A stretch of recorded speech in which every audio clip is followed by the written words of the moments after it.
Noções do direito administrativo. Bem-vindo! Se inscreva no canal para receber os próximos vídeos. Dê um like nesse vídeo que a gente já sabe que você vai gostar. E vamos aprender direito administrativo comigo. Bom, noções de direito administrativo é um assunto importantíssimo que cai aí em diversas provas de concurso, né? Para começar, nós temos que entender o conceito de direito administrativo primeiro, né? O que é essa disciplina que nós estamos estudando? Bom, tem vários conceitos, né, do direito administrativo, mas o que eu mais gosto é esse aqui, ó. O direito administrativo é o conjunto harmônico de princípios que regem os órgãos, agentes e as atividades públicas. Para quê? Para que o Estado consiga realizar os seus fins. Estudando a Constituição, nós vamos ver que o Estado ele tem várias atribuições, várias finalidades. E aí foram criados princípios para dizer como é que os órgãos, os agentes e as atividades públicas vão se desenvolver para quê? Para que o Estado consiga ter aí a sua finalidade realizada. Mas qual é o objeto do direito administrativo? E aqui eu já vou te dar uma dica. No direito, toda vez que a gente quer saber o objeto de determinada disciplina, a gente quer saber para que se presta essa disciplina. O que é que essa disciplina vai analisar? O que é que essa disciplina vai estudar? Falando da minha vizinha, qual é o objeto da minha vizinha? A vida dos outros, porque ela adora a vida dos outros. Ela estuda sobre a vida dos outros. Esse é o objeto dela. Mas o objeto do direito administrativo é o quê? É a administração pública. Ao longo das aulas nós vamos saber quem é que compõe a administração pública, né? Mas o objeto do direito administrativo é a administração pública e as atividades da administração, as atividades administrativas. Não importa quem exerce essa atividade, não importa se quem vai exercer é um órgão público, não importa se quem vai exercer é um agente particular, não importa. Se for uma atividade administrativa, vai ser objeto do direito administrativo. Quais são as fontes do direito administrativo? Ou seja, onde é que o direito administrativo vai ver as regras do jogo? Quem é que vai dizer como é que esse direito administrativo vai caminhar? As regras da administração pública, as regras da atividade administrativa. Quem é que vai dizer? Primeiro, a lei, e aqui lei em lato sensu. Então, Constituição Federal, lei ordinária, lei complementar, não é isso? Tudo isso faz parte aqui da lei lato sensu. E mais, jurisprudência. Cati, eu ouço muito essa palavra jurisprudência, mas não sei o que é. Nada demais, Alecrim. Jurisprudência é quando o tribunal se manifesta. Quando o tribunal se manifesta, quando o tribunal decide alguma coisa, ele fez jurisprudência. Então, nós temos jurisprudência do STF, jurisprudência do STJ, certo? É o que? São esses tribunais se manifestando, né? São esses tribunais dizendo aí as regras do jogo. E mais, doutrina, o que é que os estudiosos do direito administrativo estão dizendo? Os doutrinadores, também é uma fonte do direito administrativo. E os costumes, tudo bem? Cati, quais são as principais fontes, então, do direito administrativo? Ora, a lei, sem dúvida, e as súmulas vinculantes. E aqui, Alecrim, atenção, só quem faz súmula vinculante é o STF. Não confunda, nós temos súmulas do STF, súmulas do STJ e as súmulas vinculantes. As súmulas vinculantes, elas vinculam toda a administração pública e todo o poder judiciário, certo? Então, por isso, quando o STF faz uma súmula vinculante relacionada ao direito administrativo, toda a administração pública precisa obedecer, porque o próprio nome diz, ela é vinculante. Dito isso, conceito, objeto e fontes, vamos entender os elementos aí do Estado, né? O que é o Estado? O que compõe o Estado? A gente precisa entender isso por quê? Porque nós vimos, o direito administrativo é esse conjunto de princípios que vai dizer como é que os órgãos e os agentes vão atuar para que o Estado cumpra a sua finalidade. Então é importantíssimo a gente entender o conceito de Estado, né? E eu já começo dizendo, o Estado aqui não é aquele Estado estrito sensu. Exemplo, Bahia, Rio de Janeiro, São Paulo. Não, aqui é o Estado brasileiro. Aqui é uma tentativa de mapa do Brasil, uma tentativa péssima, porque, Alecrim, eu sou advogada, não sou desenhista, então você vai ter que aturar esse mapa feio aí, meu. O que é o Estado brasileiro? É uma pessoa jurídica territorial soberana. Pessoa jurídica territorial soberana. Ô, Cati, você falou, não entendi nada. Vamos lá, eu destrinchei esse conceito aqui para você. Se eu digo que o Estado é uma pessoa, eu quero dizer que ele tem capacidade de constituir direitos e obrigações.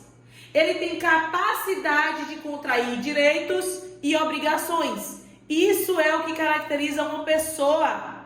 E mais, ele é uma pessoa jurídica. O que significa dizer que o Estado é uma pessoa jurídica? Significa dizer, Alecrim, que ele foi constituído através de formalidades documentais, diferente da pessoa física. Eu, no dia 10 de agosto de 92, minha mãe sentiu a dor do parto. Foi no hospital, eu nasci. Eu fui concebida através de um ser humano, vindo do ventre da minha mãe. Você é do ventre da sua mãe, porque nós somos pessoas físicas. Já as pessoas jurídicas, como é o exemplo do Estado, elas nascem, ou seja, elas são constituídas através de formalidades documentais. Assim é o Estado. Territorial soberana, o que quer dizer isso? Que é pessoa jurídica, já entendi, Kátia, mas esse territorial soberana significa dizer, gente, que neste nosso território nós somos independentes. A nossa vontade aqui dentro é suprema. E o que quer dizer isso? Quer dizer que um Estado estrangeiro não vai dizer como vai ser a nossa lei. Um Estado estrangeiro não vai dizer como vão ser os nossos costumes, porque nós somos independentes, nós somos soberanos. Então agora você já entendeu o que é o Estado, né? Só falta você saber quem é que compõe o Estado. E o Estado é composto por 3 pilares. Quais são eles? Povo, território e governo. É isso aqui que compõe o Estado. Quem é o povo? É o elemento humano do Estado, né? São as pessoinhas. Eu, você, sua mãe, seu pai, não é isso?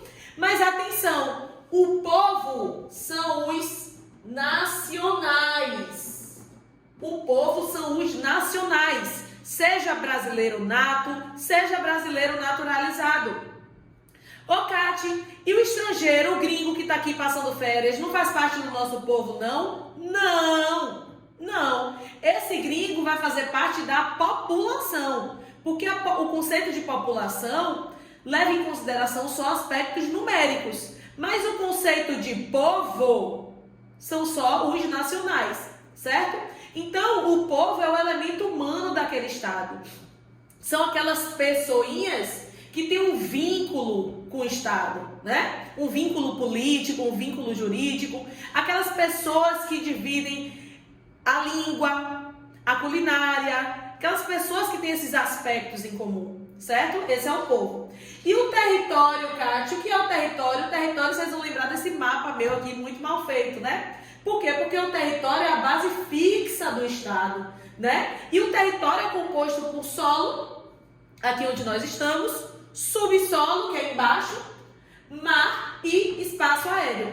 O território, então, também faz parte do Estado, né? Quando a gente olha no mapa e diz aqui é o Brasil, o que a gente está vendo ali? Que aquele pedaço de terra é o Brasil. Mas o Brasil não é só um pedaço de terra. Ele é território, mas ele também é composto pelo povo. E também ele é composto pelo governo. Kátia, eu ouço falar de governo federal, governo estadual, governo municipal, mas o que significa governo? É o responsável pela condução do Estado. Quando você vai assistir um partido de futebol, tem lá as regras do jogo, né? Como é que funciona, se é gol, se é falta, se é pênalti, enfim. E lá no campo, correndo de um lado para o outro, tem um rapaz, que a mãe desse rapaz é muito xingada. Quem é ele? O árbitro. O árbitro é responsável pela condução do jogo. Da mesma forma, o governo é responsável pela condução do Estado. Então, o governo vai fazer políticas públicas, o governo vai dizer como é que aquele Estado vai caminhar, certo? Isso é o governo. Esse Estado pode ser unitário ou federado. Qual é a diferença do Estado unitário para o Estado federado? Agora eu vou fazer outro desenho aqui, bem difícil, bem complexo. Ó, Estado unitário, parece um seio feminino, mas não é. O que é o Estado unitário? Eu tenho um único centro de poder. O poder está centralizado. Como assim, Kátia? Tem mãe que você vai ajudar ela a lavar os pratos, ela fala, não lave, você não sabe lavar. Você vai varrer a casa, ela diz, não, você não varre direito. Vai fazer uma comida, sua comida é ruim, porque ela é uma mãe centralizadora. Ou seja, o poder está todo concentrado nela. O que é isso? É um Estado unitário, o poder está centralizado. E tem ainda o Estado federado, que é o nosso caso aqui do Brasil. Porque, o poder é dividido em parcelas. Esse centro de poder é dividido, cada um vai ter um poderzinho. Exemplo, o Brasil, né? A gente tem aqui os estados, e aqui estado estrito senso. Bahia, Pernambuco, Rio de Janeiro, São Paulo, é isso. O estado vai ter a sua função, um pedacinho de poder. O município vai ter outra função. A União vai ter a sua função. O Distrito Federal vai ter a sua função, porque o federado, ele é descentralizado, né? Que é o nosso exemplo aqui. Então, os nossos entes federados, que a gente chama de ente federado, porque no Brasil nós temos uma federação, então cada um vai ter a sua parcelinha aí de contribuição. É por isso que no direito constitucional nós estudamos a competência, né? As competências de Estado, União, Distrito Federal e município. Então é isso, Alecrim, um cheiro, até a próxima. Se inscreva no canal para receber os próximos, dê um like que eu já sei que você gostou. Comente aqui embaixo o que você achou da aula e eu estou lhe aguardando. Vamos continuar aqui falando sobre essas noções do direito administrativo.